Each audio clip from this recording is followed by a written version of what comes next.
It's recording. Okay, so hey. Hello, ladies. You know, I want to thank you first of all for agreeing to meet me here. Where is here? I'm parked outside some kind of clubhouse where there's a memorial being held for this fella right here. Can we zoom up in on him? You see him? This is my daughter Tracy's dad, Troy Coleman, who recently made his transition.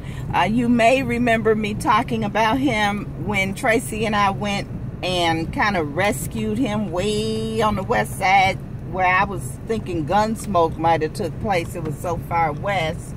But we went over there and got him stuff, you know. And, you know, that went nowhere fast. But at any rate, he did make his transition. And for some reason, I believe, because I talked about this being the great come around year 2016, that this is a huge come around for me. I met him when I was 19 years old.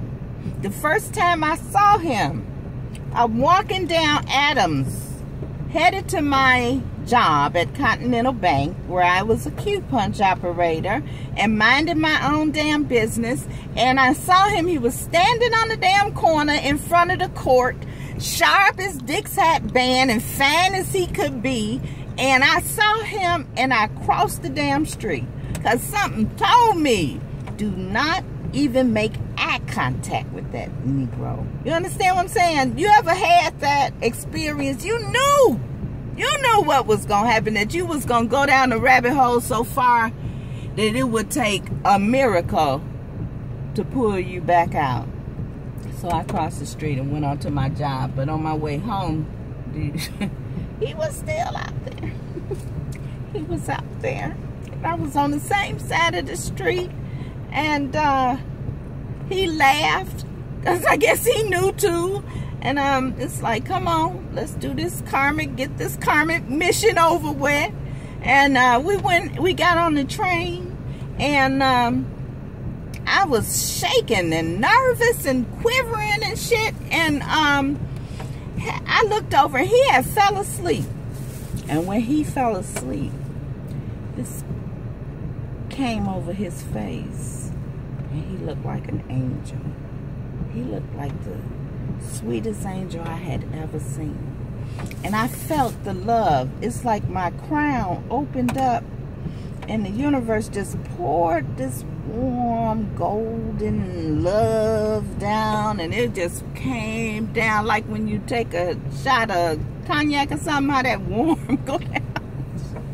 It was love. I was in love with a sleep man.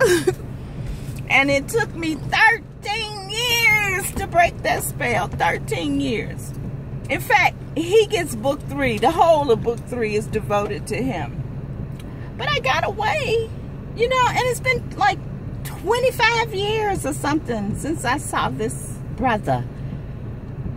We may have talked a couple of times because we have a child and a grandchild together, but that's not anything special, because he got 22 children. 22. And I think maybe one of them mamas had 2, but everybody else was one apiece. Yes, this is who he was.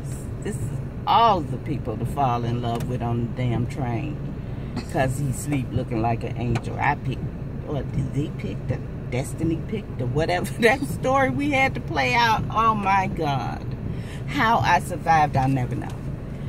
But I did, because you can't keep a good woman down, you know what I'm saying? Like, it came a time when what was in me that could be was way greater than what was at the time, you understand? And I was willing to take that hit, that blow that was in my life. I was ready, and I told him so. And that's when he disappeared. But here we are 25 years later. He dead.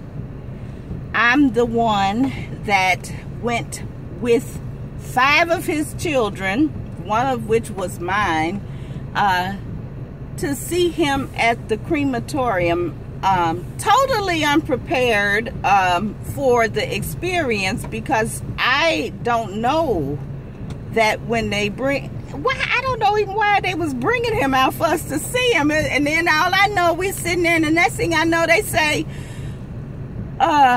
they're bringing them in now. So, okay, all right, okay. And they wheeled him in, and he still had his hospital gown on. He had the death mask face. He had his hospital gown on. He was barefoot. He had that plastic thing that looked like a garment bag. He was in that, and it was just I just screamed, Troy, oh my God, this is how your life ends? Oh my God, it was too much. And those young men, it was 4 of his sons and Tracy, and they looked so bewildered and so confused, and I immediately became the mother of them all. And I'm putting my hands to faces and putting my hands on chests and telling them that the best of that man, because what they're looking at is not that man. He's gone. But the best of him is right here standing in front of my face, and I'm looking in their eyes until they about to melt. And then I went home. And now, you know, I realized that when all is said and done, when you make it through, like if you have forgiveness, if you do your work, your inner work and stuff, ain't nothing left but the love.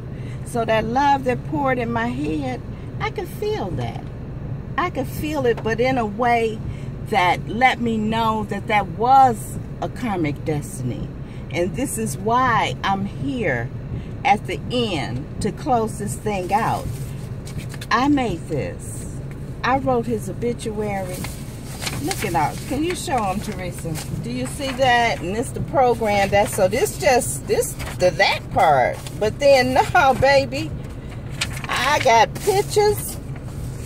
I got pictures on both sides. Pictures on both sides. All the kids I could find at 22. I couldn't get them all. I don't know who all of them are anyway. But I mean, it's beautiful.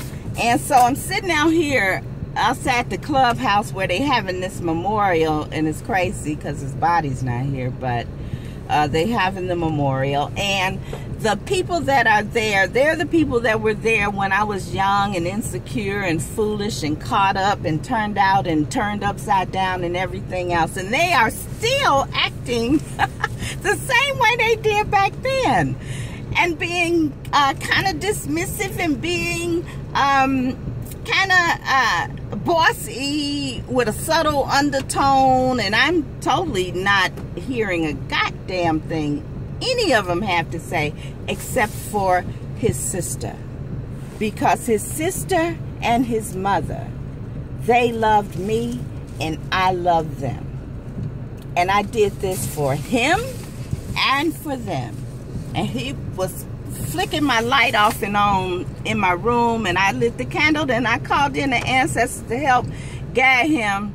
And I think now, because I dreamed that he walked into a house and there was a light, and he took his hat off and laid it down. So I know that he made it and everything. But, you know, I'm tripping. So this is what I want y'all to do.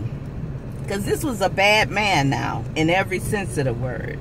Any awful thing that you think that a man could do to a woman who loved him, he did. Then some. Okay?